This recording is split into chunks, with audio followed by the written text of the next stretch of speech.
Welcome to जुनून batch. हमारे प्यारे बच्चों, कैसे हो? उम्मीद है अच्छे से होगे। अभी आपके नीट का एग्ज़ाम बहुत करीब आने वाला है। हो सकता है सितंबर में आपका नीट का एग्ज़ाम हो। प्रोबेबिलिटी यही है कि नीट का एग्ज़ाम सितंबर में हो सकता है। ठीक है, तो आप लोग जैसे तैयारी कर रहे हो उसी तरह ज़ोरों शोरों के साथ लगे रहो। हम लोग रे ऑप्टिक्स अभी पढ़ रहे थे। रे ऑप्टिक्स में दो पार्ट हमने पढ़ा। पार्ट 1 में पढ़ा हमने प्लेन मिरर के बारे में वन शॉट में। पार्ट 2 में पढ़ा अपने स्फेरिकल मिरर के बारे में वन शॉट में। ठीक है, वन शॉट में वीडियो बनाने का एम यही है कि आपका रिवीजन के लिए टाइम लॉस ना हो। बहुत छोटा वीडियो बनाता हूँ जिससे आपको जो मेन बातें हैं, जो ज़रूरी चीज़ें हैं चैप्टर्स में, वो आपका रिवीजन हो जाए। अदरवाइज़ आपको अगर स्फेरिकल मिरर पूरा पढ़ना है तो उसको तो थोड़ा टाइम देना पड़ेगा। लेकिन अभी हम लोग का जो हम लोग वीडियोस बना रहे हैं वो आपका रिवीजन, समझ लीजिए रिवीजन के लिए बना रहे हैं। तो मेन जो बात है वो इसमें हम लोग मेंशन करते हैं, ताकि आपको घर पे खुद से अगर रिवीजन करें तो हो सकता है कि एक चैप्टर को लेकर बैठे तो आपको काफ़ी वक्त लग जाए। और दूसरी बात ये भी होती है, मेन इम्पॉर्टेंट बात, कि आपको पढ़ना क्या रहता है, इसमें थोड़ा सा प्रॉब्लम भी आ सकता है। तो अगर आप वीडियोस देख के रिवीजन करते हैं तो पढ़ना क्या रहेगा वो आपको सोचना नहीं है, और प्लस जो मेन बात है वो आपको क्लियर रहेगा। ठीक है, तो हम लोग पार्ट 3 में देखते हैं कि पार्ट 3 में क्या है। पार्ट 3 में हम लोग रिफ्रैक्शन के बारे में पढ़ेंगे। रिफ्रैक्शन का मतलब होता है लाइट का एक मीडियम से दूसरे मीडियम में पास करना। सिंपल है, लाइट का एक रे से दूसरे मीडियम में पास करना, इसको बोलते हैं हम लोग रिफ्रैक्शन। रिफ्लेक्शन में क्या होता है, सेम मीडियम में वापस आना। अगर कोई लाइट का रे डेंसर से रेयरर में जा रहा है, डेंसर से रेयरर में जा रहा है, मतलब डेंसर वाटर को बोलते हैं और रेयरर एयर को बोलते हैं। डेंसर से रेयरर में जा रहा है तो वो अवे फ्रॉम द नॉर्मल होगा, इसको नॉर्मल बोलते हैं, अवे फ्रॉम नॉर्मल होगा। अगर कोई रे रेयरर से डेंसर में जा रहा है तो टुवर्ड्स द नॉर्मल होगा। ये नॉर्मल है, नॉर्मल की तरफ आ रहा है। ठीक है, नॉर्मल की तरफ आ रहा है। इसको एक वर्ड से याद कर सकते हैं आप, ड्रॉन से याद कर सकते हैं। ड्रॉन में क्या होता है कि ये डेंसर से, ये डेंसर है, डेंसर से अगर आप रेयरर में जा रहे हैं तो ये होता है आपका अवे,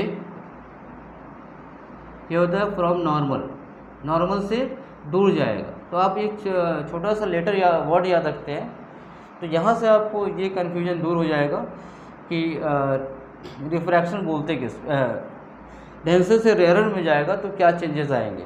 तो ड्रॉन आप याद रखिए, डेंसर से रेयरर में अगर कोई लाइट रे जाता है तो अवे फ्रॉम नॉर्मल हो जाएगा। ठीक है, इसके बाद इसमें मेन बात है रिफ्रैक्टिव इंडेक्स का पढ़ना। रिफ्रैक्टिव इंडेक्स बहुत इंपॉर्टेंट इसका कॉन्सेप्ट है, जिसका मतलब होता है जो मीडियम का प्रॉपर्टी को शो करता है। ठीक है, अब इसका डेफिनेशन क्या होता है, इसका इफेक्ट क्या होता है, उसको हम लोग देखते हैं। तो इसका डेफिनेशन क्या है, देखिए रिफ्रैक्टिव इंडेक्स जिसको हम लोग म्यू से डिनोट करते हैं, इसको म्यू पढ़ते हैं, म्यू से डिनोट करते हैं। तो इसका फॉर्मूला होता है, इसका डेफिनेशन होता है speed of light in vacuum, जिसको सी बोलते हैं, by speed of light in medium. Okay, refractive index का फॉर्मूला होता है mu equal to C by V. उसके बाद म्यू का वैल्यू हमेशा 1 से बड़ा होगा ऑलवेज। क्यों बड़ा होता है कि स्पीड ऑफ लाइट मैक्सिमम होती है वैक्यूम में, जो सी ऊपर लिखा हुआ है, इसीलिए ये फैक्टर हमेशा वी से बड़ा होगा। तो म्यू हमेशा 1 से बड़ा होगा। अगर आप रेयरर मीडियम में जाएंगे तो स्पीड कम होती है, यानी कि वेलोसिटी कम होती है। ठीक है, जितना मीडियम डेंसर होगा उतना उसमें वेलोसिटी कम होता जाएगा। ये रिलेशन आप ध्यान रखिए, म्यू कम होगा तो वी बढ़ेगा। उसके बाद वैक्यूम को बोलते हैं रेयरेस्ट मीडियम, इसमें स्पीड लाइट का सबसे ज़्यादा होता है। म्यू मतलब रिफ्रैक्टिव इंडेक्स क्या होता है, is a factor by which speed of light reduces. एक फैक्टर होता है जिससे स्पीड ऑफ लाइट कम हो जाता है। म्यू रिफ्रैक्टिव इंडेक्स है, ये बहुत अच्छा पॉइंट है।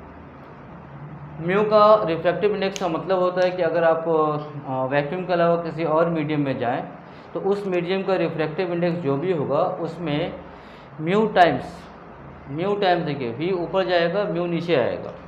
v को अगर हम ऊपर ले आते हैं तो c बाई म्यू हो जाता है।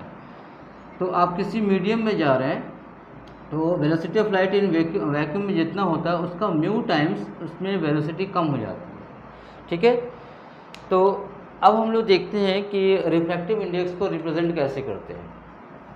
रिफ्रैक्टिव इंडेक्स को रिप्रेजेंट कैसे करते हैं इसके बारे में ठीक से इसलिए समझना है कि आने वाले जितने भी क्वेश्चंस होंगे सब में रिफ्रैक्टिव इंडेक्स के साथ आपको डील करना रहेगा। तो रिफ्रैक्टिव इंडेक्स को लिखते कैसे हैं वो समझना ज़रूरी है। जैसे रिफ्रैक्टिव इंडेक्स का टाइप होता है, एक होता है एब्सोल्यूट, दूसरा होता है रिलेटिव। रिफ्रैक्टिव इंडेक्स का टाइप होता है, टाइप ऑफ रिफ्रैक्टिव इंडेक्स, एक होता है एब्सोल्यूट होता है जो होता है विथ रिस्पेक्ट टू एयर या वैक्यूम लेते हैं। रिफ्रैक्टिव इंडेक्स एयर या वैक्यूम में या फ्री स्पेस में 1 होता है। एयर में थोड़ा सा ज़्यादा होता है, वैक्यूम में बिल्कुल 1 होता है। तो हम लोग आसानी के लिए दोनों का वैल्यू को हम लोग कैलकुलेशन में 1 ही लेते हैं। रिलेटिव रिफ्रैक्टिव इंडेक्स का मतलब ये होता है कि with respect to a medium, एक मीडियम के रिस्पेक्ट में जब निकालते हैं तो हम लोग इसको बोलते हैं रिलेटिव रिफ्रैक्टिव इंडेक्स। ठीक है, अब देखिए इसमें हम लोग 1 म्यू 2 म्यू 1 2 को का मतलब क्या होता है वो समझते हैं।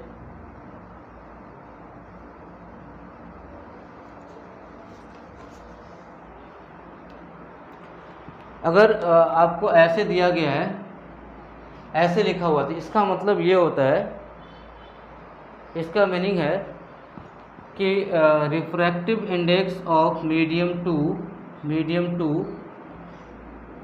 With respect to medium 1।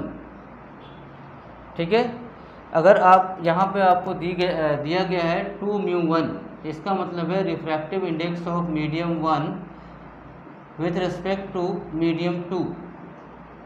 ठीक है, refractive index of medium 1 with respect to medium 2। इसको लिखते कैसे हैं? 1 म्यू 2 का मतलब क्या है? 1 म्यू 2 को लिखते हैं हम लोग mu 2 by mu 1, mu 2 by mu 1। ठीक है, तो म्यू 2 को आप ऐसा समझ लीजिए, इसको थोड़ा इस फॉर्म में लिख लेते हैं। यहाँ इन होता है, यहाँ पे आउट होता है। Mu out by mu in. Mu out का मतलब किस मीडियम में लाइट निकल रहा है, और किस इन का मतलब किस मीडियम से लाइट इंटर कर रहा है। तो इसको हम लोग समझ लेते हैं ऐसे। सपोज कीजिए ये लाइट यहाँ से इंटर किया और यहाँ निकल गया, ये एंगल ऑफ इंसिडेंस है, ये एंगल ऑफ रिफ्रैक्शन है। तो यहाँ से लाइट मीडियम 1 में लाइट एंटर किया और मीडियम 2 में लाइट बाहर आ गया। तो 1 म्यू 2 का मतलब म्यू 2 बाई म्यू 1। तो आप देखिए ये इसको समझिए, इसको क्या बोले हम लोग? Refractive index of medium 2 with respect to 1 का मतलब कहाँ से एंटर किया, और 2 का मतलब जहाँ पे आउट हो गया। रिफ्रैक्टिव इंडेक्स को लिखते हैं हम लोग इन आउट, मतलब म्यू आउट बाई म्यू इन। तो इसको समझने के लिए हम लोग क्या करेंगे, जैसे अगर आपको दिया गया है इसका कुछ कैलकुलेशन 1 म्यू 2 इंटू 2 म्यू 1, इसको आप लिखेंगे mu 2 by mu 1 into mu 1 by mu 2, तो ये कैंसिल आउट होके 1 आ जाएगा। इसी तरह अगर आपका दिया हुआ 1 mu 2 into 2 mu 3 into 3 mu 1, तो इसका भी कैलकुलेशन करने के बाद आपको 1 मिलेगा। ये सब कैंसिल आउट हो जाएगा, फिर आपको 1 मिल जाएगा। ठीक है, तो थोड़ा थोड़ा इसका कैलकुलेशन है उसको जानना चाहिए। देखिए refractive index relation with velocity and wavelength of light क्या होता है। तो एक कॉसी साहब ने फॉर्मूला दिया था mu equal to A plus B C, ऐसे दिया था। तो इसको हम लोग को इसका रिक्वायर्ड नहीं है, यहाँ से बस इतना समझना है कि लैम्डा और म्यू में उल्टा रिलेशन है, तो म्यू और वेलोसिटी में भी उल्टा रिलेशन होगा। तो लाइट एक वेव की तरह, तो ये फॉर्मूला से भी आप समझ सकते हैं कि वेलोसिटी और लैम्डा में velocity equal to frequency into lambda, मतलब wavelength. Wavelength velocity directly proportional है। अगर म्यू और लैम्डा इन्वर्सली है तो v और म्यू भी इन्वर्सली होगा, क्योंकि v और लैम्डा डायरेक्टली है। इसका न्यूमेरिकल पर्पस के लिए आप फॉर्मूला ऐसा लिख सकते हैं, μ1 v1 इक्वल टू μ2 v2। ये सब मतलब इसको न्यूमेरिकल जब बनाएंगे तो इस तरह से फॉर्मूला रिप्रेजेंट करेंगे। आप याद रखिएगा, बॉयस लॉ आपने पढ़ा है, P V equal to constant. तो उसमें जब न्यूमेरिकल बनाते हैं हम लोग तो क्या करते हैं, p1 v1 equal to p2 v2 ऐसे करके बराबर करते चले जाते हैं। सेम कैलकुलेशन आपका यहाँ भी होगा, म्यू के रिफ्रैक्टिव इंडेक्स के लिए भी होगा, सेम कैलकुलेशन होगा जो बॉयस लॉ में आपने किया था। न्यूमेरिकल पर्पस के लिए मैं बोल रहा हूँ कि आप ऐसे यूज कीजिएगा, μ1 v1 इक्वल टू μ2 v2 ऐसे करके आगे बढ़ता जाएगा। लैम्डा के साथ आप कई न्यूमेरिकल बनाए होंगे। यहाँ तो हम लोग का बहुत शॉर्ट रिवीजन करना है, तो ये सब चीज़ों पे मैं न्यूमेरिकल नहीं दिखा पाऊँगा, आपने मना रखा होगा। तो आप क्या करेंगे कि फॉर्मूला को ऐसे यूज करेंगे और किताब में छोटा छोटा न्यूमेरिकल्स दिया रहता है, उसको एक बार आप देख लेंगे। रिफ्रैक्शन जो फिनोमेना है लाइट का, उसमें क्या होता है, frequency, colour, energy and phase of light. Frequency, light की फ्रीक्वेंसी बहुत बार पूछा गया है, लाइट की फ्रीक्वेंसी, उसका कलर, एनर्जी और फेज ऑफ लाइट वो चेंज नहीं होता है, रिमेंस कांस्टेंट होता है। इंटेंसिटी एंड एम्पलीट्यूड कम होता है। वेलोसिटी, वेवलेंथ चेंज आता है। कैसे चेंज आता है, यहाँ दिया गया है, इस हिसाब से चेंज आता है। ठीक है, अब थोड़ा एक छोटा सा टॉपिक देख लीजिए, डेविएशन। डेविएशन ऑफ लाइट क्या होता है। डेविएशन ऑफ लाइट, डेविएशन का मतलब क्या होता है, हम लोग मिरर में भी देखे थे। डेविएशन का मीनिंग होता है कि लाइट का अपना पाथ से कितना एंगल का फॉर्म में देते हैं हम लोग, कितना एंगल घूम गया, जिस रास्ते में जा रहा था उससे कितना एंगल घूम गया, इसको बोलते हैं हम लोग डेविएशन। ठीक है, तो डेविएशन का सिंबल हम लोग यूज करेंगे डेल्टा। जरूरी नहीं कि आप डेल्टा यूज करें, मैं यूज कर रहा हूँ और बहुत सारे बुक्स में डेल्टा का ही यूज़ किया गया, इसलिए ऐसा हम लोग यूज करते हैं। तो डेविएशन का मतलब ये होता है, डेविएशन का मतलब ये होता है, सपोज कीजिए ये आई था और ये एंगल ऑफ रिफ्रैक्शन है। तो ये जो हमारा सरफेस है, बाउंड्री जो है, यहाँ पे आने से लाइट रे अगर ये बाउंड्री नहीं होता, ये बाउंड्री जो आप देख रहे नहीं होता, तो लाइट रे ऐसे सीधा निकल जाता। अगर बाउंड्री नहीं होता तो लाइट रे सीधा निकल जाता, ऐसा निकल जाता। ये बाउंड्री होने के वजह से यहाँ पर ये रे इतना मुड़ गया, यहाँ से ये मुड़ा, यहाँ से इतना मुड़ा, तो इसी को बोलते हैं हम लोग डेविएशन बोलते हैं। ठीक है, तो डेविएशन का फॉर्मूला लिख सकते हैं बाय ज्योमेट्री। डेविएशन का फॉर्मूला आप लिख सकते हैं, देखिए ये वाला लाइन ऐसे गया, ये लाइन ऐसे है, ये लाइन ऐसे है। ठीक है, तो डेविएशन का बाय ज्योमेट्री लिख सकते हैं I equal to del plus R, इसीलिए डेविएशन का फॉर्मूला हो जाएगा आई माइनस आर। डेविएशन का फॉर्मूला हो गया आई माइनस आर। अगर डेविएशन ऊपर की तरफ हो रहा है, तो प्लस डेल्टा, अगर नीचे आप नाप रहे हैं तो माइनस डेल्टा। अगर एंगल को एंटी क्लॉकवाइज नाप रहे हैं तो प्लस में आएगा, और एंगल को क्लॉकवाइज नाप रहे हैं तो माइनस में आएगा, नेगेटिव में आएगा। ठीक है, ओके। अब देखिए स्नेल्स लॉ को समझते हैं। ये सब जो बेसिक चीज़ें हैं आगे आप यूज़ में आ सकता है, उसको मैंने डील कर लिया। अब हम लोग देखते हैं जो मेन इसका थ्योरी है, कॉन्सेप्ट है स्नेल्स लॉ। स्नेल्स लॉ के हिसाब से हम लोग बोल सकते हैं sine I by sine R equal to constant. जैसे इसमें आप इस डायग्राम में देखिए, साइन आई का मतलब ये हो रहा है कि एंगल ऑफ आई तो एंगल ऑफ इंसिडेंस है, तो एंगल ऑफ इंसिडेंस का जो साइन है और एंगल ऑफ रिफ्रैक्शन का साइन, दोनों का रेशियो हमेशा कांस्टेंट आता है। ये स्नेल ने पाया था कि sine I by sine R, angle of incidence, angle of refraction का साइन वाला वैल्यू हमेशा कांस्टेंट होता है। तो इसी कांस्टेंट को डिफाइन किया गया रिफ्रैक्टिव इंडेक्स। तो रिफ्रैक्टिव इंडेक्स को हमने काफ़ी अभी पढ़ा, तो रिफ्रैक्टिव इंडेक्स का एक और भी डेफिनेशन बन सकता है यहाँ से, एक और डेफिनेशन आपका यहाँ से मिल सकता है कि it is the ratio of sine of angle of incidence to the angle of sine of angle of refraction, ठीक है। ओके, तो इसको बोलते हैं हम लोग स्नेल्स लॉ। इसको जनरलाइज्ड वे में कैसे यूज करते हैं वो भी देख लीजिए, जो हम लोग न्यूमेरिकल में ज़्यादा इस्तेमाल करेंगे। जनरलाइज्ड स्नेल्स लॉ,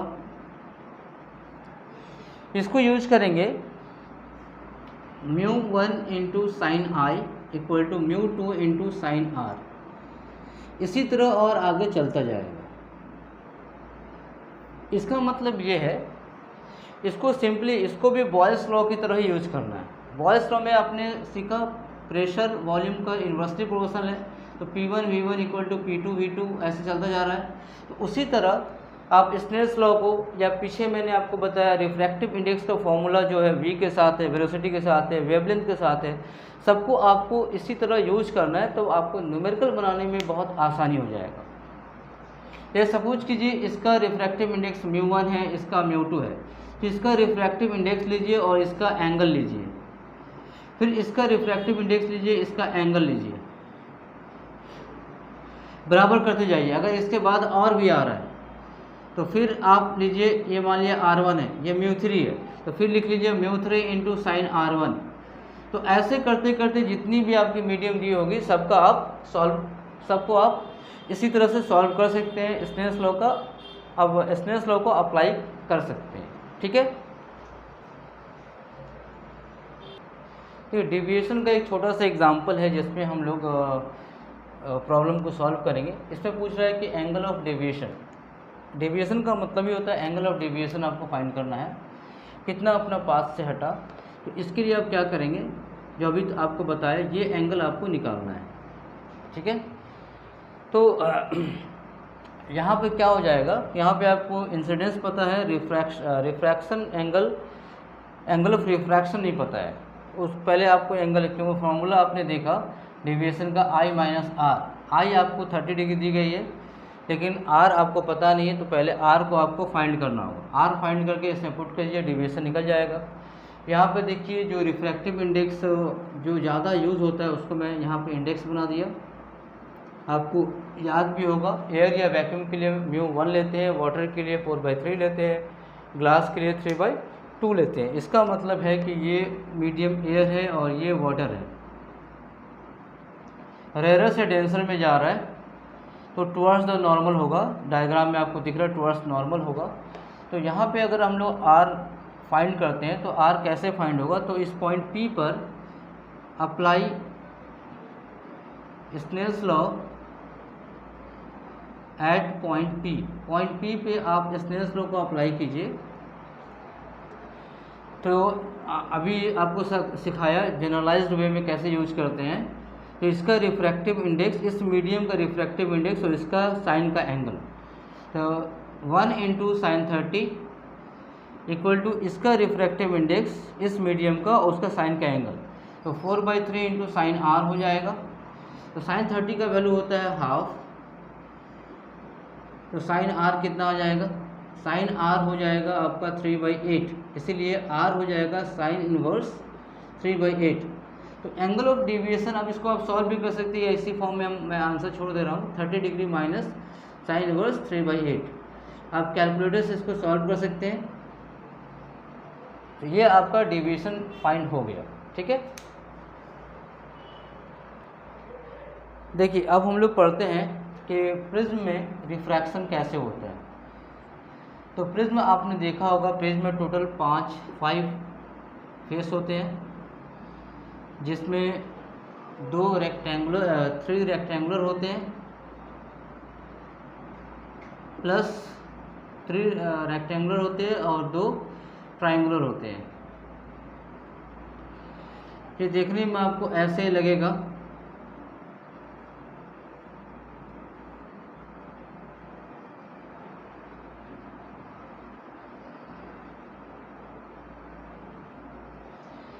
ठीक है। प्रिज्म का शेप ऐसा आप देखेंगे तो प्रिज्म का शेप ऐसा होगा। इसमें कुछ बेसिक डेफिनेशन है। जैसे प्रिज्म को हम लोग बार बार जब हम लोग शो करेंगे तो इसको ये इस तरह से एक ट्रायंगल में शो करेंगे।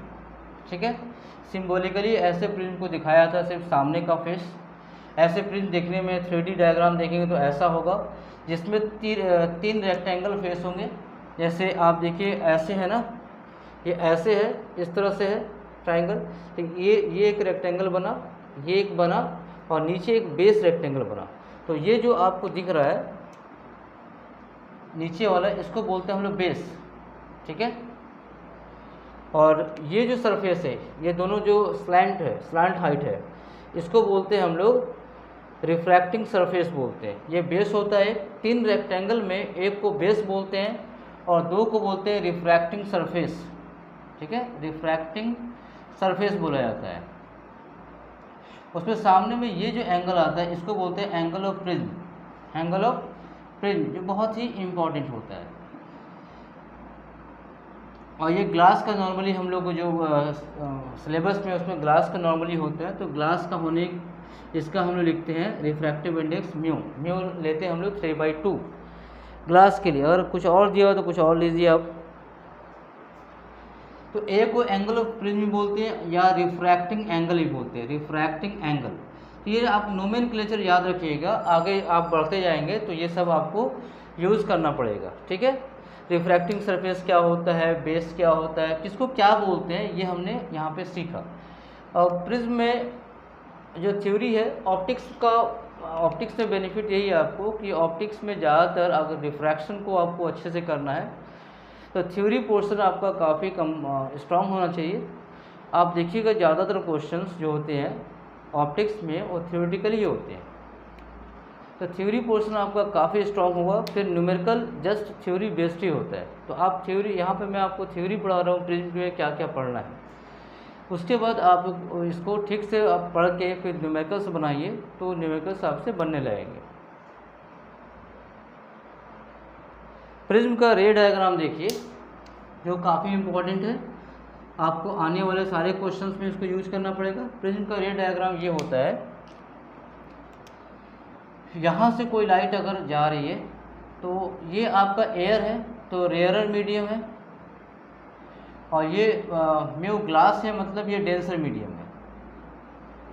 ठीक है, तो डेंसर मीडियम से रेयरर से अगर डेंसर में जाएगा तो टुवर्ड्स नॉर्मल, यहाँ पे आप नॉर्मल बना दीजिए। नॉर्मल का मतलब क्या होता है, सरफेस का परपेंडिकुलर। तो लाइट जो इंटर करेगी तो ये नॉर्मल की तरफ मुड़ जाएगी, तो ये बेस का सीधा, ये इसको बोलते हैं बेस के पैरेलल चला जाएगा। फिर यहाँ पर आप एक फिर नॉर्मल बनाइए, डेंसर से रेयरर में जाएगा तो ये नॉर्मल है। देखिए जब आप नॉर्मल बनाइएगा तो रे किधर मुड़ जाएंगे, अवे फ्रॉम नॉर्मल। ये तो नॉर्मल है, यहाँ पे यहाँ भी नॉर्मल है, तो ये नॉर्मल से दूर चला जाएगा। तो ये इसका होता है रे डायग्राम, प्रिज्म का रे डायग्राम, जो आपको एकदम याद होना चाहिए, तब आपको क्वेश्चंस बनाने में आसानी होगी। इसको बोलेंगे हम लोग I1, इसको बोलेंगे I2। I1 का मतलब है एंगल ऑफ इंसिडेंस, I2 का मतलब है एंगल ऑफ इमरजेंस। फिर यहाँ होगा R1 R2, इसको बोलेंगे R1 R2, इसको ऑलवेज बोलेंगे A, एंगल ऑफ प्रिज्म। ठीक है, ओके।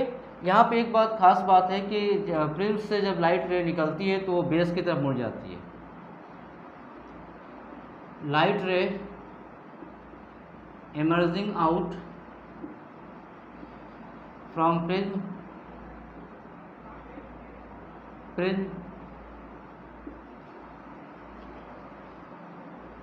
bend towards बेस की तरफ मुड़ जाती है।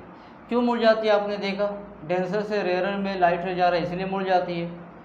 तो इसका यूज़ करेंगे हम लोग, इस थ्योरी का यूज़ करेंगे हम लोग लेंस में। जैसे बाद में हम लोग पढ़ेंगे कॉन्वेक्स लेंस। ठीक है, कॉन्वेक्स लेंस में क्या होता है, लेंस जब पढ़ेंगे तो लेंस बहुत सारा छोटा छोटा प्रिज्म से मिल के बना होता है। इसको अगर हम इसको थोड़ा सा देखें कि प्रिज्म का लेंस की बनावट कैसी होती है, तो आपको समझ में आएगा।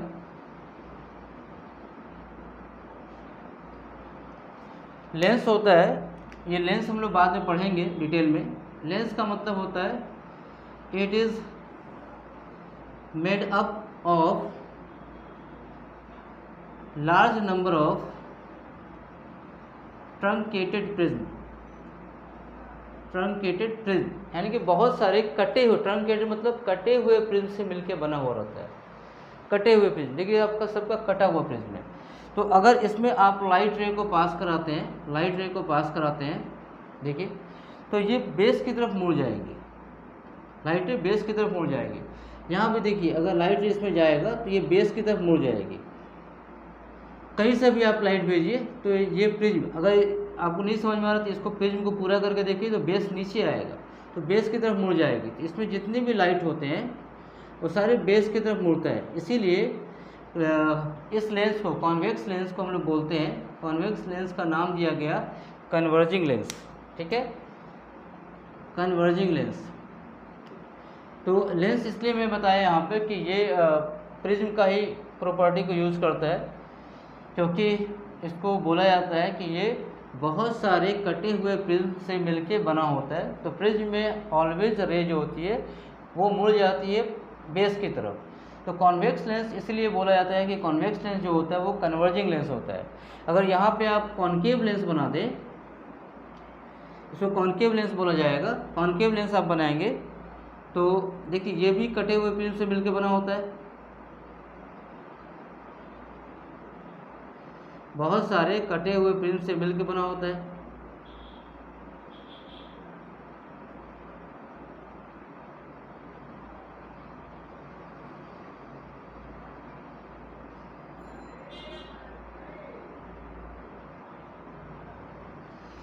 तो इसमें भी इसमें अगर प्रिज्म आप पूरा करेंगे कॉन्वेक्स लेंस में, कॉन्केव लेंस में, ये कॉन्केव लेंस है,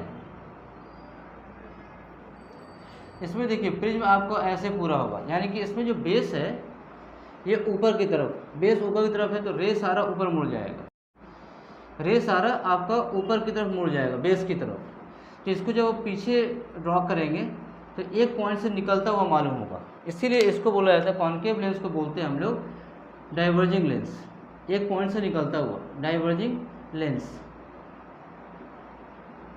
ठीक है, तो आपको प्रिज्म का रे डायग्राम समझ में आ गया, उससे रिलेटेड दो लेंस के बारे में आपने पढ़ लिया। ये कॉन्वेक्स लेंस क्यों कन्वर्जिंग होता है, कॉन्केव लेंस क्यों डाइवर्जिंग होता है, वो आपका क्लियर हो गया। अब हम लोग देखते हैं कि प्रिज्म में हम लोग को टोटल क्या क्या पढ़ना चाहिए। ठीक है, प्रिज्म की थ्योरी में सबसे पहले आपको पढ़ना होगा A = R1 + R2। तो इसको हम लोग प्रूव करते हैं, A = R1 + R2 कैसे होगा। तो आप देखिए एक रे डायग्राम तो आपको हमेशा बनाना होगा, ये ऐसे जा रहा है फिर बाहर निकल गया। तो कुछ मैं स्टार्ट कर देता हूँ, लेकिन सारी चीज़ों को बताना मुश्किल है। I2 ये A है, तो देखिए यहाँ पे A = R1 + R2 आपको प्रूफ करना है। तो आप क्या करेंगे, ये जो एंगल है ये तो आपका पूरा 90 है ना, तो ये एंगल कितना होगा, देखिए इस सरफेस पे ऐसे जा रहा है, ये R1 है, नॉर्मल के साथ है, ये R1 अगर है, ये R1 है, तो ये पूरा क्या है, नॉर्मल है, ये नॉर्मल है। ये पॉइंट को हम लोग P बोलते हैं, इस पॉइंट को Q बोलते हैं। तो पॉइंट P यहाँ पे देखिए ये नॉर्मल है, तो ये कितना हो जाएगा 90 - R1। उसी तरह ये एंगल जो मिला, ये एंगल को 1 बोलते हैं, इस एंगल को 2 बोलते हैं। तो एंगल 1 हो जाएगा 90 - R1 और एंगल 2 हो जाएगा 90 - R2।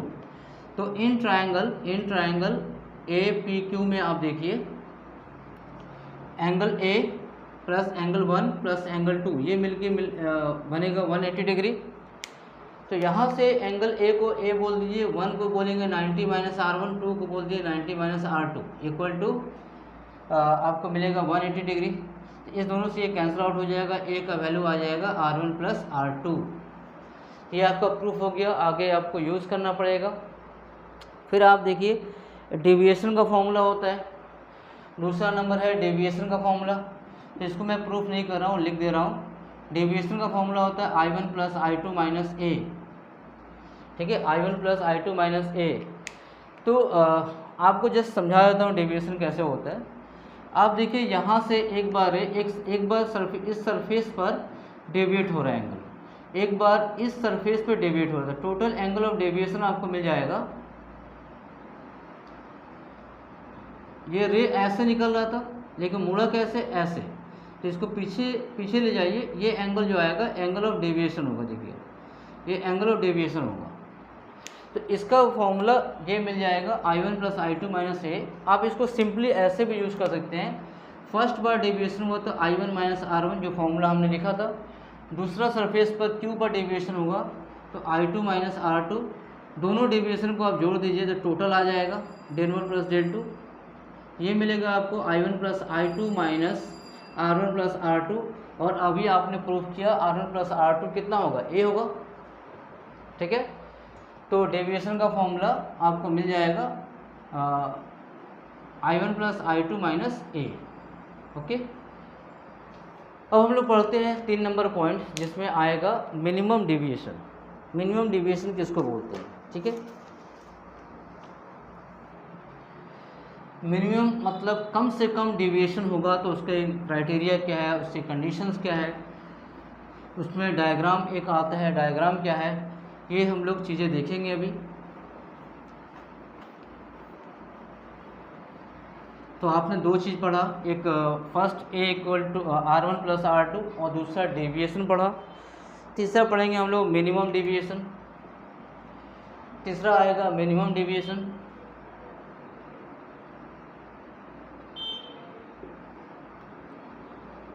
मिनिमम डेविएशन को हम लोग डेल एम बोलते हैं, ठीक है।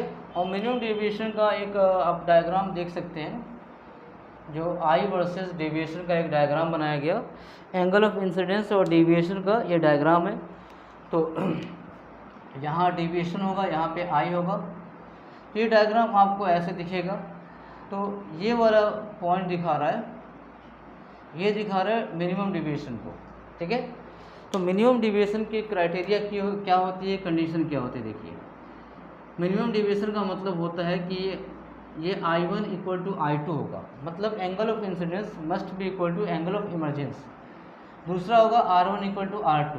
अगर ये दोनों क्राइटेरिया मैच होगी तो मिनिमम डेविएशन आएगा, ठीक है।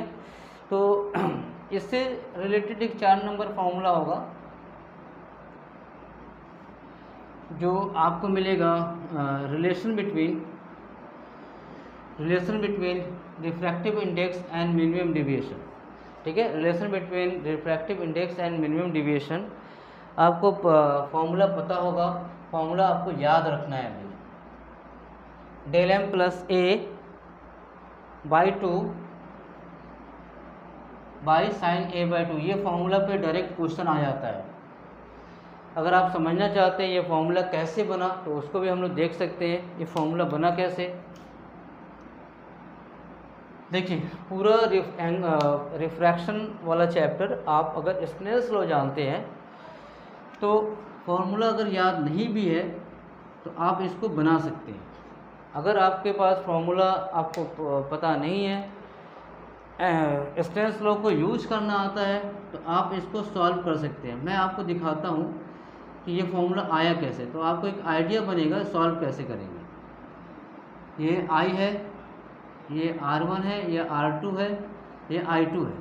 तो हम लोग क्या बोल रहे हैं कि यहाँ पे मिनिमम डेविएशन चाहिए। तो मिनिमम डेविएशन का मतलब है कि R ये दोनों सेम हो जाएगा, I1 I2 भी सेम हो जाएगा, तभी तो मिनिमम डेविएशन आएगा। तो यहाँ से दो आपका सरफेस है, एंगल P सरफेस है और ये Q है। तो P पर क्या होगा, P पर आप apply Snell's law at P। अगर P पे आप स्नेल्स लॉ को अप्लाई करते हैं तो क्या मिलेगा, बाहर देखिए म्यू, आप स्नेल्स लॉ को अप्लाई कीजिए, यहाँ पर म्यू 1 है, यहाँ पर ग्लास का है तो म्यू पकड़ लीजिए, फिर यहाँ एयर है, एयर से इंटर किया और एयर में इमर्ज आउट हो गया। तो यहाँ पर अगर पॉइंट पी पर अप्लाई करते हैं तो रिफ्रैक्टिव इंडेक्स और इसका angle equal to refractive index और इसका एंगल साइन आर। तो साइन आई आपको मिल गया म्यू इंटू साइन आर। तो म्यू इक्वल टू क्या मिला, sine I by sine R. लेकिन आई के बारे में आप जानते हैं कि आई डिविएशन के साथ कैसे रिलेटेड है। तो डिविएशन के साथ कैसे रिलेटेड है, देखिए फॉर्मूला डिविएशन का I1 प्लस I2 माइनस ए। तो अगर ये मिनिमम डिविएशन आप लिखिएगा तो ये दोनों को I लिखना होगा, तो 2I माइनस ए हो जाएगा। तो यहाँ से अगर आप I को फाइंड कर लेते हैं और फाइंड करके यहाँ पुट कर दीजिए, यहाँ से I को फाइंड कर लीजिए, del m plus A by 2 हो जाएगा, ये आपको I मिल गया। तो mu equal to sine del m plus A by 2, देखिए ये ऊपर का आ गया। तो कुछ नहीं सा स्नेल्स लॉ का अप्लाई किया हमने। फिर मिनिमम डिविएशन अगर होगा तो आपको पता है कि ये R1 प्लस R2 होगा, ये दोनों R हो जाएगा, इसलिए R का वैल्यू निकल जाएगा a बाई 2। तो इस a बाई 2 को यहाँ आप पुट कर दिए R के जगह पे, तो आपका ये फॉर्मूला तैयार हो गया। ठीक है, इस पर आपको डायरेक्ट न्यूमेरिकल्स मिल जाएंगे। ये फॉर्मूला को आप टाइम बचाने के लिए आप रट भी सकते हैं, और दूसरा तरीका रट तो सकते हैं लेकिन साथ में आपको ऑप्टिक्स में अगर आपका डेरिवेशन काफ़ी स्ट्रॉन्ग है तो आपको प्रॉब्लम नहीं होगा। अगर आप फॉर्मूला भूल भी जाते हैं तो सिर्फ देखिए सिंपली स्नेल्स लॉ से आप अप्लाई करके इसका फॉर्मूला फाइंड कर सकते हैं। ठीक है, तो चलिए अब दूसरे टॉपिक्स की तरफ।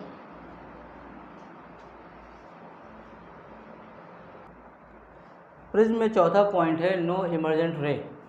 नो इमर्जेंट रे को समझने के लिए हम लोग को एक चीज़ पढ़ना होगा, टोटल इंटरनल रिफ्लेक्शन के बारे में जानना होगा।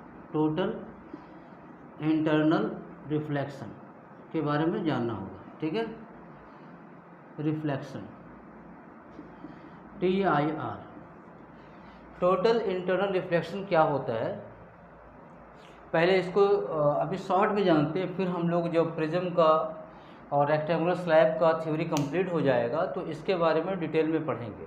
ठीक है, अभी सिर्फ फॉर्मूला बनाते हैं। टोटल इंटरनल रिफ्लेक्शन में क्या होता है, कोई भी रे अगर डेंसर से रेयर में जाए तो अवे फ्रॉम नॉर्मल होता है। तो लाइट रे ऐसे पड़ा, फिर कोई लाइट रे ऐसे पड़ेगा, ये देखिए जितना हम एंगल ऑफ इंसिडेंस बढ़ाएंगे उतना एंगल ऑफ रिफ्रैक्शन बढ़ता जाएगा। जितना एंगल ऑफ इंसिडेंस बढ़ाएंगे उतना एंगल ऑफ रिफ्रैक्शन बढ़ता जाएगा। तो कोई एंगल ऐसा आए, कोई एंगल ऐसा आए एंगल ऑफ इंसिडेंस जिस पर एंगल ऑफ रिफ्रैक्शन 90 डिग्री, तो कोई एंगल ऐसा होगा जिसमें एंगल ऑफ रिफ्रैक्शन 90 डिग्री हो जाए, एंगल ऑफ रिफ्रैक्शन 90 डिग्री हो जाए। ठीक है,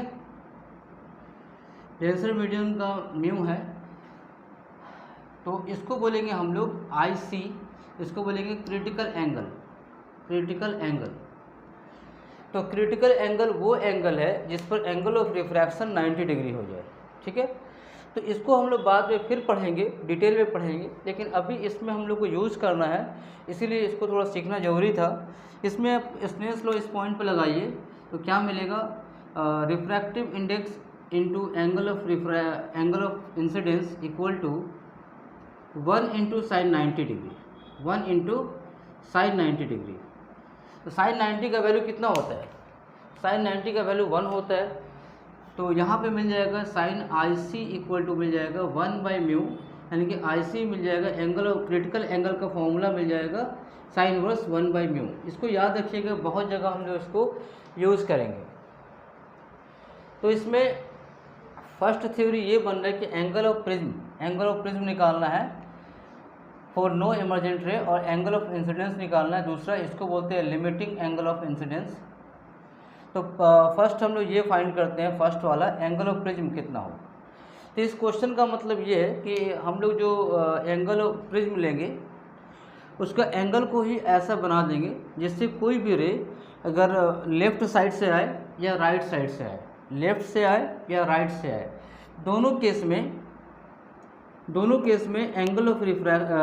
केस में रे बाहर नहीं जाना चाहिए। बाहर नहीं जाने का मतलब है कि यहाँ पर ये सरफेस के ऊपर ग्रेज करे, सरफेस के ऊपर ग्रेज करे, ग्रेज करना, ग्रेज मतलब सरफेस के ऊपर चलना। अब एंगल जैसे यहाँ पर देखिए, क्रिटिकल एंगल से थोड़ा एंगल अगर हम बढ़ाएंगे तो क्या होगा, ये इसके अंदर सेम मीडियम में वापस आ जाएगा। इसी को बोलते हैं टोटल इंटरनल रिफ्लेक्शन होना शुरू हो जाएगा। तो उसी तरह एंगल ऑफ प्रिज्म हम लोग ऐसा लें, यही पूछा जा रहा है, एंगल ऑफ प्रिज्म ऐसा ले कि उसमें नो इमर्जेंट रे, कोई रे बाहर ना निकले, कोई रे बाहर ना जाए। तो उसमें क्या करते हैं, लेफ्ट से भी रे आ रहा है या राइट से भी आ रहा है, दोनों रे जितना भी आए, लेकिन इसमें से रे बाहर नहीं जाना चाहिए। अब इससे एंगल ये इसका लिमिटिंग एंगल हो गया, इससे ज़्यादा अगर होगा तो ये सेम मीडियम में वापस आ जाएगा। तो यहाँ पे देखिए, अगर यहाँ से कोई रे जा रहा है तो यहाँ पर ये एंगल ऑफ इंसिडेंस ऐसा हो, एंगल ऑफ इंसिडेंस ऐसा हो कि एंगल ऑफ रिफ्रैक्शन, ये हम लोग ऐसे डायग्राम बनाना चाहिए, सरफेस का नॉर्मल, ये R2 हो जाएगा और ये एंगल बाहर का 90 डिग्री हो जाएगा। एंगल ऑफ रिफ्लेक्शन यानी कि एंगल ऑफ इमर्जेंट बोल दीजिए, ये I2 बोलते हैं, इसको I1 बोलते हैं, ये 90 होना चाहिए। उसी तरह यहाँ पर भी डायग्राम को ठीक करते हैं हम लोग, ये R1 होगा, ये एंगल ऑफ इंसिडेंस 90 होना चाहिए, मतलब ये एंगल ऑफ इधर से आएगा तो एंगल ऑफ इंसिडेंस ये हो जाएगा और एंगल ऑफ इमरजेंस 90 हो जाएगा। तो क्रिटिकल एंगल का फॉर्मूला से हम लोग लिख सकते हैं, ये एंगल R2 को, ये इस सरफेस नंबर 2 के लिए एंगल ऑफ इंसिडेंस है, मतलब क्रिटिकल एंगल है। तो R2 का मतलब लिख सकते हैं साइन इनवर्स 1/μ, और ग्लास का दिया हुआ है म्यू, रिफ्रैक्टिव इंडेक्स। उसी तरह यहाँ पर लिख सकते हैं R1, इस एंगल को, इधर से रे आ रहा है तो इस एंगल, ये एंगल क्रिटिकल एंगल होगा जिससे एंगल ऑफ रिफ्रैक्शन 90 हो जाए। तो इस एंगल का फॉर्मूला इससे लिख सकते हैं, क्रिटिकल एंगल का फॉर्मूला R1 = साइन इनवर्स 1/μ। फिर हम लोग जानते हैं ए का वैल्यू होता है R1 + R2, तो R1 है साइन इनवर्स 1/μ, R2 भी है साइन इनवर्स 1/μ, तो दोनों मिला के हो जाएगा 2 साइन इनवर्स 1/μ हो जाएगा। इसीलिए एंगल ऑफ प्रिज्म हो जाएगा फॉर नो इमर्जेंट रे 2 साइन इनवर्स 1/μ, ये फॉर्मूला आपका हो जाएगा। तो ये थ्योरी आपका कंप्लीट हो गया, इसको मैं ऊपर लिख देता हूँ, नज़र आए। तो एंगल ऑफ प्रिज्म का फॉर्मूला हो जाएगा 2 साइन इनवर्स 1/μ।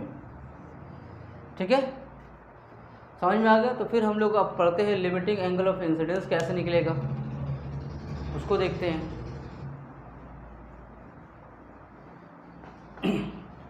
तो ये जो अभी देखा नो इमर्जेंट रे, याद रखिएगा कि 2 क्वेश्चन आता है। एक आता है कि एंगल ऑफ प्रिज्म ऐसा हो, ऐसा मार्केट में एंगल ऑफ प्रिज्म मिले जिससे अगर आप जिसमें से रे पास करें तो कोई रे बाहर ना जाए। ठीक है, उसी तरह एक और आता है कि मान लो आपके पास कोई भी प्रिज्म आपको दिया गया है, कोई भी प्रिज्म दिया गया है, तो उससे भी कोई रे बाहर ना जाए, उसके लिए लिमिटिंग एंगल ऑफ इंसिडेंस, मतलब कितना एंगल पर, देखिए limiting angle of incidence find करना है, यानी कि एंगल का इंसिडेंस ही ऐसा हो जिससे रे कोई बाहर ना जाए। ठीक है, अब देखिए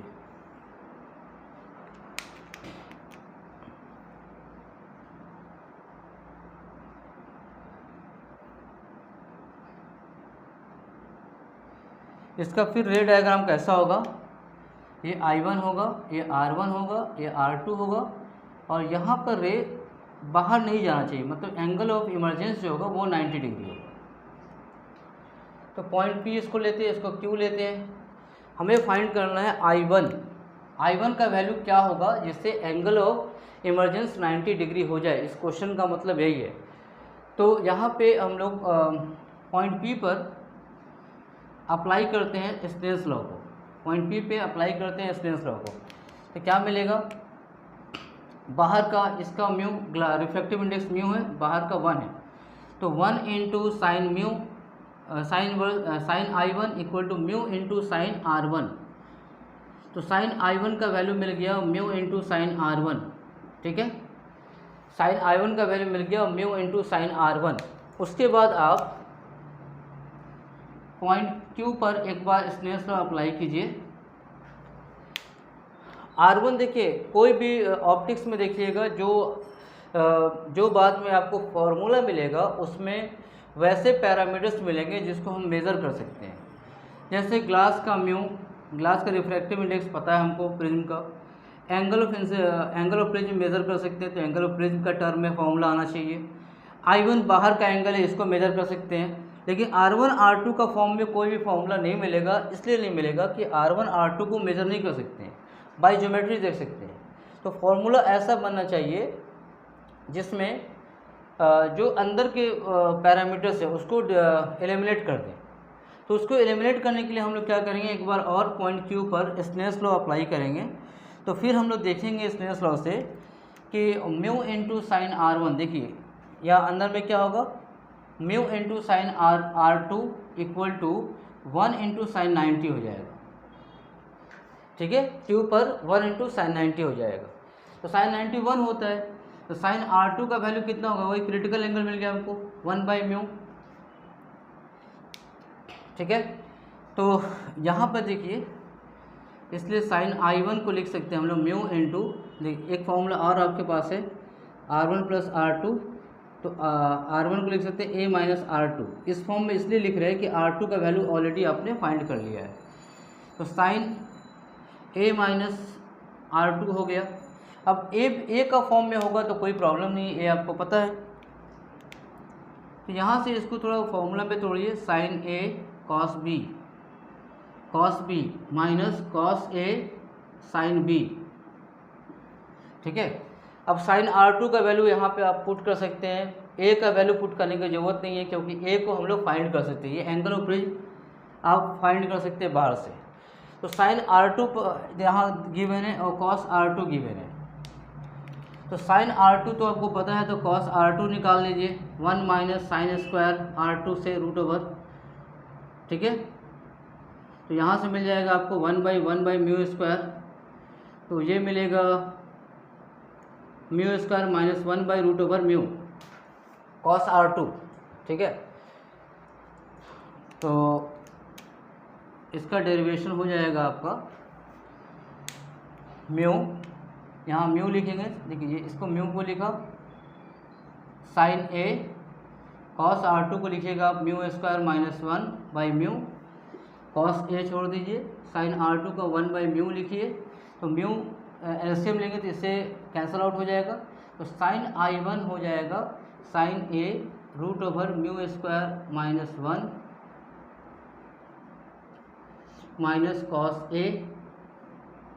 ये आपका एक फॉर्मूला तैयार हो गया।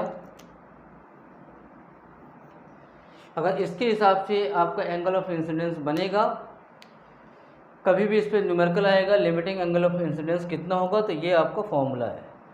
तो फार्मूला बन गया। अगर आपको फार्मूला नहीं भी याद है, फिर से मैं बोलता हूँ, फार्मूला अगर याद नहीं है तो कोई इशू नहीं है। इसमें आप क्या करेंगे, 2 बार वैल्यू सब दी रहेगी, R1 R2 जो भी है दिया हुआ है, 2 बार स्नेल्स लॉ अप्लाई करके आप I1 को निकाल सकते हैं, सॉल्व कर सकते हैं। तो आप वैसे भी कर सकते हैं या आप फार्मूला याद कर लीजिए जो आपके लिए ईजी हो। ओके, तो यहाँ पे आ गया हमारा 2 चीज़ हमने पढ़ा नो इमर्जेंट रे में। इसके बाद एक लास्ट टॉपिक है इसमें, थिन प्रिज्म का। थिन प्रिज्म में देख लेते हैं इसमें क्या होता है। प्रिज्म के बाद हम लोग पढ़ेंगे रेक्टेंगुलर स्लैब, लेकिन प्रिज्म में फिर वापस हम लोग आएंगे। प्रिज्म में टोटल इंटरनल रिफ्लेक्शन पर भी कुछ अच्छे क्वेश्चन हैं। जब हम लोग टोटल इंटरनल रिफ्लेक्शन अगले पार्ट में पढ़ेंगे तो वहाँ पर भी फिर प्रिज्म का पढ़ेंगे, और एक डिस्पर्सन एक चैप्टर है वहाँ से भी पढ़ेंगे। डिस्पर्सन मेरे ख्याल से इस साल के लिए इम्पोर्टेंट नहीं है क्योंकि डिस्पर्सन से क्वेश्चन आ चुका है। ठीक है, 2020 में डिस्पर्सन से क्वेश्चन आ चुका है। अब देखिए थिन प्रिज्म का एक कॉन्सेप्ट है। थिन प्रिज्म का मतलब होता है जिसका एंगल लेस देन 90 डिग्री हो। एंगल ऑफ प्रिज्म जिसका लेस देन 90 उसको बोलते हैं थिन प्रिज्म। तो थिन प्रिज्म का जो टॉपिक होता है उसमें डेविएशन फाइंड करते हैं, डेविएशन। ओके, तो यहाँ पर देखिए थिन प्रिज्म जैसे इसका रे डायग्राम बना लीजिए। इसमें डेविएशन पूछा जाता है, ये I1 है, R1 है, R2 है, I2 है। तो डेविएशन का फॉर्मूला आपको पता है क्या होता है, I1 plus I2 minus A होता है। तो यहाँ पे हम लोग देखेंगे कि डेविएशन का फॉर्मूला क्या आने वाला है। ये एंगल ऑफ प्रिज्म है जो लेस देन 10 डिग्री है, तो ये थिन प्रिज्म हो जाएगा। तो अगर हम लोग पॉइंट P पर देखिए, इसको फाइंड I1 I2 फाइंड करना होगा आपको। ये तो गिवन रहेगा, I1 I2 फाइंड करना है, तो पॉइंट P पर आप स्नेल्स लॉ को अप्लाई कीजिए। 1 into sine I1 equal to mu into sine R1। Since angle of prism बहुत छोटा है, इसीलिए I1 भी टेंस टू 0 होगा, R1 भी टेंस टू 0 होगा, छोटा वैल्यू होगा। तो हम लोग साइन I1 को लिख सकते हैं I1 ओनली, साइन R1 को R1 लिख सकते हैं। तो इक्वेशन नंबर 1 हो गया। फिर पॉइंट Q पर आइए, पॉइंट Q पर आइए। यहाँ पर देखिए साइन R2 है, तो 1 mu into sine R2, mu into sine R2 equal to 1 into sine I2। 1 बाहर है, एयर का है म्यू, तो यहाँ पे आ जाएगा mu R2 equal to I2, equation number 2। फिर हम लोग पुट कर देते हैं इक्वेशन नंबर 2, 1 एंड 2 को इसमें 3 मानते हैं इसको। Put equation 1 and 2 in 3, in equation number 3। तो हम लोग क्या पाएंगे, I1 की जगह म्यू R1, I2 की जगह म्यू R2 माइनस A, तो म्यू कॉमन निकलेगा तो R1 plus R2, I1 plus R1 plus R2 minus A। फिर आपको इसको लिख सकते हैं R1 प्लस R2 को A लिख सकते हैं। तो फॉर्मूला मिल गया, A बाहर कीजिए म्यू माइनस 1। तो थिन प्रिज्म का डेविएशन का फॉर्मूला ये हो गया, A म्यू माइनस 1। तो एग्ज़ाम में ये बहुत इजी होगा, क्योंकि इसका पहचान ही होगा कि अगर एंगल आपको दिया, एंगल ऑफ प्रिज्म दिया वो 10 डिग्री से कम, जैसे एंगल ऑफ प्रिज्म दे दिया आपका 4 डिग्री, 8 डिग्री, 5 डिग्री, तो समझ जाइए कि ये वाला फॉर्मूला आपको अप्लाई करना है। और थिन प्रिज्म पर एक ही फॉर्मूला है, इसको आप अप्लाई कर सकते हैं। ठीक है, ओके, समझ में आ गया। तो इस लेक्चर में हम लोग इतना ही रखते हैं। पार्ट 4 में आपको मिलेगा रेक्टेंगुलर स्लैब मिलेगा, टोटल इंटरनल रिफ्लेक्शन से क्वेश्चंस आएगा। फिर आपको मिलेगा लेंस के बारे में। तो पार्ट 4 में हम लोग इतना चीज़ पढ़ेंगे, और फिर पार्ट 5 में पढ़ेंगे ऑप्टिकल इंस्ट्रूमेंट को। ठीक है, फिर लास्ट में हम लोग ये पढ़ेंगे, थोड़ा सा पोलराइजेशन पढ़ेंगे और डिफ्रैक्शन पढ़ेंगे लास्ट पार्ट में। तो रे ऑप्टिक्स का और आपको 2 से 3 पार्ट और आएगा। 3 पार्ट ये आ चुका है, 3 4 5 6, मतलब कम से कम 3 या 4 पार्ट्स और आएगा, तो रे ऑप्टिक्स कंप्लीट हो जाएगा। तो आज हम लोग इतना ही रखते हैं। Thank you for watching.